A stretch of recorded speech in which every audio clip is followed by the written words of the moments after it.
What to say, guys? I mean, I didn't match this on purpose to have the same shirt as the color of the Sneaker X. We're going to talk about Sneaker X from Cooler Master. CMODX was actually some sort of, I would say, bringing custom builds to life. Their initiative, I think it's something like that. And this one right here is from JMDF. And it was, I think it won the People's Choice Award for the design in 2020 Case Mod World Series. And the guys at Cooler Master decided to, why not make it a build, and why not make it, create it into a regular production case, which definitely looks epic. I do have to say, it really does look something completely different. And for you basketball lovers, because let's be honest, this does look like a basketball sneaker, this is outstanding, I do have to admit. Now, there are loads of details here that look outstanding, and to express this custom build, this Sneaker X into terms that you usually only do in a custom build, right? So we have these springs, which they are adjustable, but basically they don't have any function. Then we have here 120mm fan. We have another spring on the other side and a huge Cooler Master logo instead of a fan, which basically you don't need one on this side since we have 360 AAO already pre-installed inside and an 850 watts power supply. Now, when I talk about this case, you do have some really cool options in terms of, well, basically, when you take apart the case and how it's assembled and everything all together, it's really straightforward. So you remove these two screws and you have additional two screws right here, which you remove, and you get access to the back and to the front. Apart from that, you have some sort of pole right here that is holding the side panels, and this is really good to actually remove to get the access to place the motherboard, to place the power supply, to get the access to the bottom where a 360 AAO is placed. And at first I was, as per usual, kind of curious. We have a 360 AAO that is placed on bottom. Where is the pump? Hopefully it's not in the block. Well, it isn't, of course, because they did a separated pump, which is right here on the front and in the lowest position. So the highest point is basically the block. So the pump doesn't get in that scenario where it has some air bubbles inside, so no worries about that. But here we go. So you remove the backside panel, you get the access to the connections for the GPU and for the motherboard, and because of that, since it's fairly straightforward, you remove two screws, you just pop it back. You don't have any ports here on the side, which is a shame because there is space, and I do have to admit there is space, not in the original custom build, but Cooler Master could added some ports on the side. You have a power button, you have a reset button. Here at the back you have a hole where you actually push through the cables. Well, basically when you remove this, you place the cables back here and they reroute nicely right above the power supply cable, power cord. I mean, this is really easy, and you have a cable running through the bottom part here on top where you connect it to the power supply.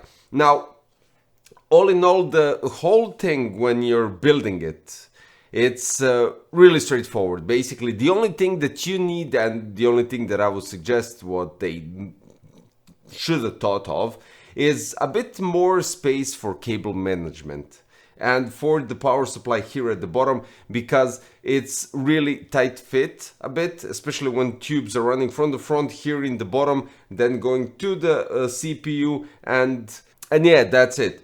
GPU, it has only two screws for 3 slot, but I placed the PNY Accelerate GeForce RTX 4070 Super OC Virtual Epic X.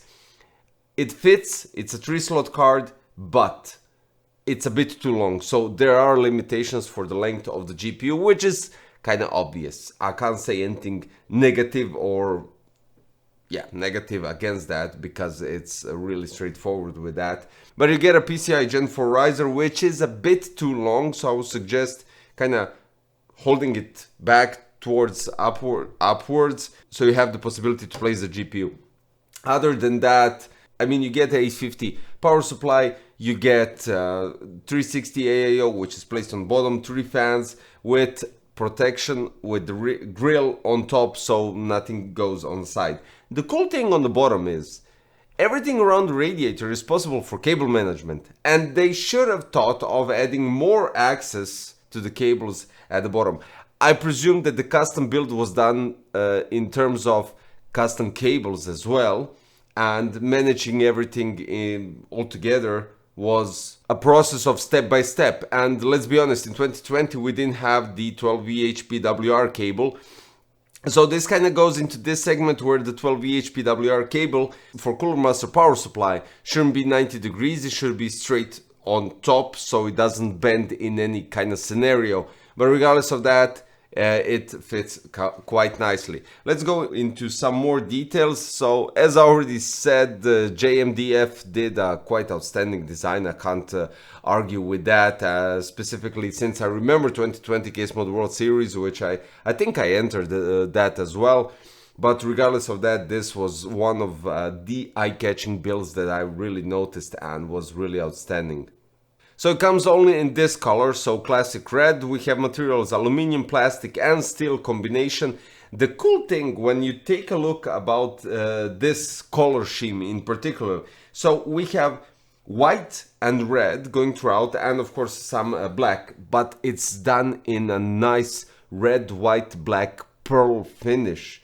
And it's really nice. It really does shine quite nicely when the lights hit the pearls inside the collar. Each of those, it's really outstandingly nicely done.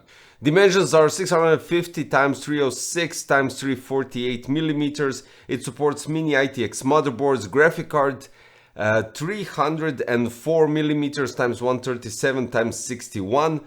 You have Cooler Master SFX 850 watts gold pre-installed with Cooler Master Flux 360 special edition pre-installed. One more fan, which is MF120 Halo, and you have one 2.5 inch SSD bay to connect 2.5 inch hard drive or SSD on the front, which is right here on the front. And then we have 400mm PCIe 4.0 x 16 riser cable, and you have PWM fan and addressable RGB controller, which you basically have all the cables running to the bottom and you need to push them out here near the motherboard. That's it. So the bottom part is, you do need to manage it a bit. You do have to reorganize it a bit, not too much, not drastic like in some cases that I mentioned earlier, but you do have to do that. All in all, this looks cool, and you have that on the same side, on the other side as well. And the cool thing here on front, you also have addressable RGB lights, which shine, as you can see right here as well. This is a nice touch, the grill, the protection for the fan, and it's somewhat translucent white, so depending on the color that you place on the fan, it lights up quite nicely as well. I mean, the details on this build, I'm just impressed. Let's forget about the sneaker in general. Let's take into consideration that this was mainly done, first person who did it from scratch, and this is outstanding. I mean, to have somebody else's custom build here on the table and to discuss it, I can't discuss it. To be honest, I can't discuss it because it's epic. All the details, the final finish and everything all together. And then we have Cooler Master production, which adds even more details to it. So I think these two combinations with JMDF and Cooler Master creating Sneaker X is outstanding. Now for the benchmarks. AIDA 64 Extreme Edition CPU went up to 85 degrees. We're talking about AMD Ryzen 9 7900 X3D as per usual, and I'm using MSI MPG B650i Edge Wi-Fi with Kingston Fury Renegade DDR5 RGB at 6400 MHz. Clock speed of the CPU went up to 4800 MHz and the GPU went up to 64. So that's 3 degrees more than in regular cases. Even though you have this fan, it's something that, I don't know, I think it's okay-ish. And now when we go to Cinebench R23, somewhere around 86 to 87 degrees on the CPU, we're having clock speeds from 4900 to 4925.